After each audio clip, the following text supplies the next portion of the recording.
Pedesaan di Pariaman, Sumatera Barat berakhir dengan bentrokan. Ketua Koperasi Angkutan Pariaman atau Kopar dibacok sekelompok warga yang menentang aksi mogok tersebut.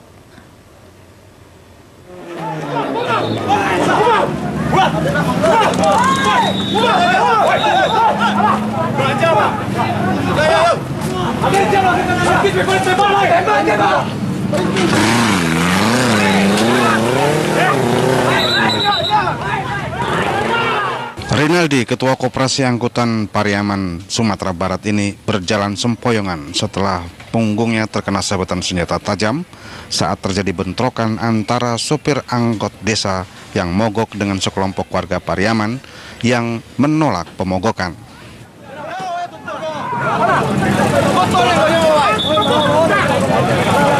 Sekelompok warga itu membubarkan demo sopir tersebut dengan menggunakan senjata tajam.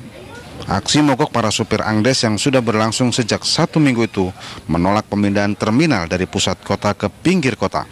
Mereka beralasan pemindahan terminal itu membuat penghasilan mereka turun drastis. Akibat aksi mogok ini, pelajar dan warga pengguna jasa angkutan desa menjadi terlantar.